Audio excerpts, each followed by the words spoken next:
Hello বন্ধুরা, চলে এলাম আজকে আরও একটা বিয়েবাড়িতে। এই বিয়েবাড়িটা হচ্ছে নন বেঙ্গলি বিয়েবাড়ি। দারুণ সাজিয়েছিল, আলোয় আলোয় ভরা অর্কেস্ট্রা ছিল।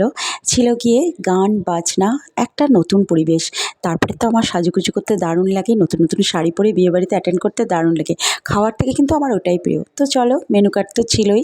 তারপরে দেখো সস আর স্যালাড দিয়ে দিয়েছিল। ছিল গিয়ে ফিশ কবিরাজি। এই প্রথম কোনো বিয়েবাড়িতে আমি ফিশ কবিরাজি খেলাম, দারুণ খেতে হয়েছিল। তারপরে দিল রাধাপল্লবী। রাধাপল্লবীর সাথে ছিল চানা মশলা। চানা মশলা দিয়ে রাধাবল্লভীটা খেলাম, আবার আরেকটা রাধাবল্লভী নিলাম, নিয়ে ছানার কোপ্তা দিল। ছানার কোপ্তাটাও দারুণ খেতে হয়েছিল। এত ভালো খেতে হয়েছিল কি বলবো। তারপরে এলো গিয়ে পোলাও।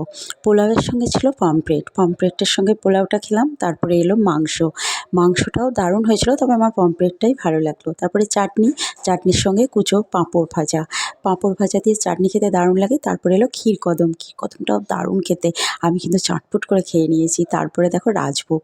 রাজভোগের রস কেলে খেয়ে রাজভোগটা খেয়ে নিলাম। তারপরে দিয়েছিল পান। পানটাও দারুণ খেতে। আমার বিয়েবাড়িতে পান খেতে খুব ভালো লাগে। আর স্টলে ছিল আইসক্রিম। টাটা।